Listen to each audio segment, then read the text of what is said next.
নবম দশম শ্রেণী সাধারণ গণিত অনুশীলনী 17 পরিসংখ্যানের অধ্যায়। এই পরিসংখ্যানের অধ্যায়ে আমাদের চিত্র অঙ্কন করতে হবে কয় ধরনের? 3 ধরনের। তার মধ্যে একটা শিখলাম আমরা আয়তলেখ অঙ্কন। এবারে আমরা শিখবো গণসংখ্যার বহুভুজ অঙ্কন। তাহলে গণসংখ্যার বহুভুজ অঙ্কনের জন্য আমাদের একটা ছক আঁকাতে হবে।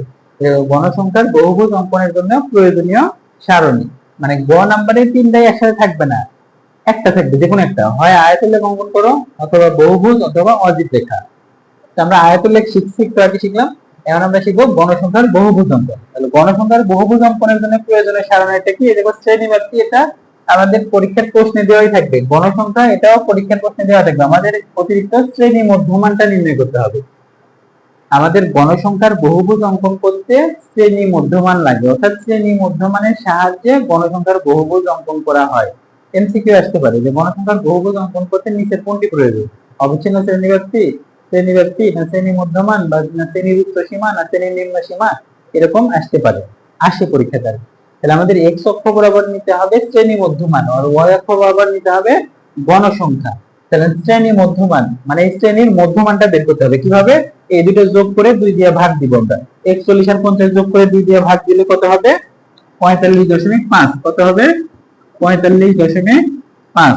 তারপর একটা হবে 55.5 হবে। এরপর একটা 65.5, 75.5, এরপরে 85.5 আর গণসংখ্যা সাথে থাকে। তাহলে আমরা এক্স অক্ষ বরাবর এই শ্রেণী মধ্যমান, এক্স অক্ষ বরাবর কি নিব? এখন এখানে একটু ভালো করে সবাই একটু শোনো, ভালো করে এদিকে মনোযোগ দাও, শোনো। এই যে আমাদের প্রথমে দেখো শ্রেণী মধ্যমান প্রথমটা কত আছে? প্রথমটা 45.5 না? আর এটার থেকে এটা কত বেশি? 10। শোনো এদিকে সবাই একটু মনোযোগ দাও। শ্রেণী মধ্যমানে এবং অজিত রেখা, মানে যে এই পরের দুটাতে এই ঘটনাটা ঘটাতে হবে। শোনো মনোযোগ দিয়ে শোনো, আমার কথা আগে শোনো। এই দুইটা চিত্রতে আমাদের এই কাজটা করতে হবে। কি সেই কাজটা? শোনো, প্রথমে আছে কত? প্রথমে যেটা আছে এবং এটার থেকে এটার যেটা পার্থক্য, মানে 10 হলে 10, 5 হলে 5, মানে যত পার্থক্য হবে সেটা মাইনাস করে দেবো প্রথম থেকে। ধরো এর থেকে এটা কত বেশি? 10 বেশি।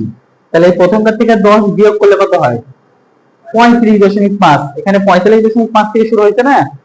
5 পার্থক্য হলে 5 বিয়োগ করতাম, 10 পার্থক্য হলে 10, যত পার্থক্য তত বিয়োগ করবো আর কি। এর থেকে এর পার্থক্য হচ্ছে 10। এর থেকে এটা কত? 10 না? প্রত্যেকটা 10 করে পার্থক্য না? তাহলে প্রথমটা থেকে 10 আমরা বিয়োগ করব। প্রথমে যা থাকবে সেটার থেকে যত পার্থক্য তত বিয়োগ করব। তাহলে 45 এর থেকে 10 বিয়োগ করলে কত হবে? 35। তার মানে আমরা এখানে 35 থেকে শুরু করব, মানে এইটা হবে আমাদের 35.5। তারপরে এইটা হবে আমাদের 45.5। এরপরে এটা 55.5, তারপরে 65.5। তোমাদের এইভাবে জায়গা না হলে তোমরা এইভাবে পাতালা ভাবে লিখতে পারো, বুঝতে পারছো? তারপরে এখানে 75.5, তারপরে 85.5, এরপরে 90, 95.5। এখানে লাস্ট হচ্ছে 85.5। লাস্ট কত? এই শোনো, লাস্ট কত আছে এখানে? 85.5। তার থেকে আরো 10 বাড়ায় নিব, 95.5। মানে প্রথম দিকে কমায় নিব আর লাস্টের দিকে বাড়ায় নিব। এটা মনে থাকবে?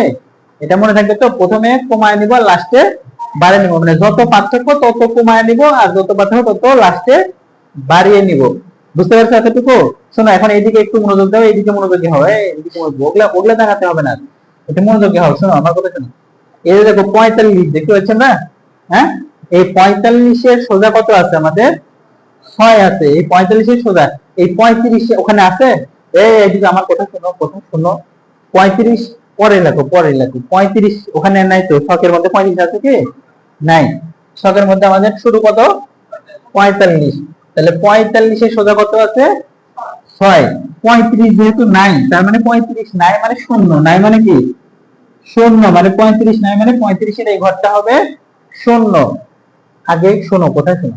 এরপর 45 সোজা কত? 6।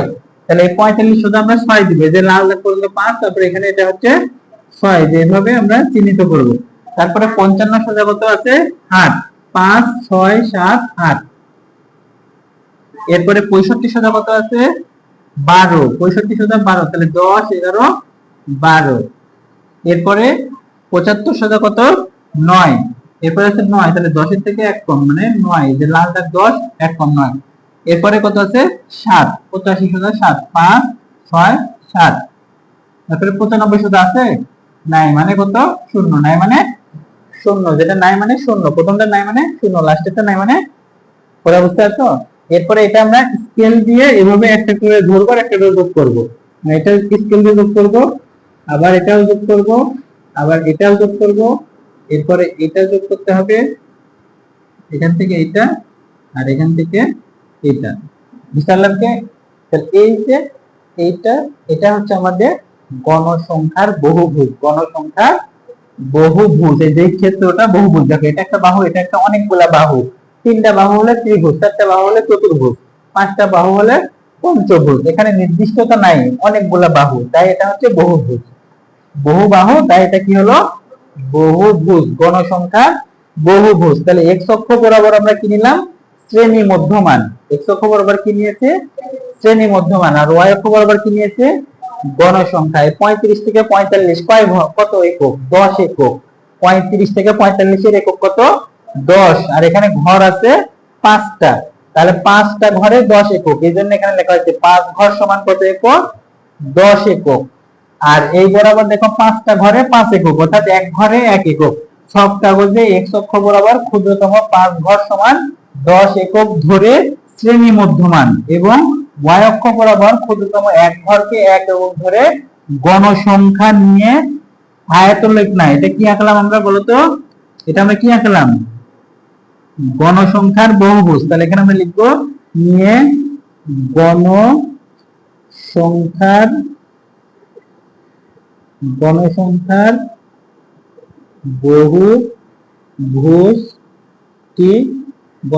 বহুভুজটি আঁকা হয়েছে। মূল বিন্দু থেকে 40, এখানে কত আছে? প্রথমে আমাদের ছিল 35.5। মূল বিন্দু থেকে এই 35.5 প্রথম ঘরটা আছে আমাদের 35.5 ঘর পর্যন্ত। বাকি ঘরগুলো আছে বোঝাতে ছেদ চিহ্ন ব্যবহার করা হয়েছে। বুঝছো বিষয়টা? বুঝলে পুরোটা?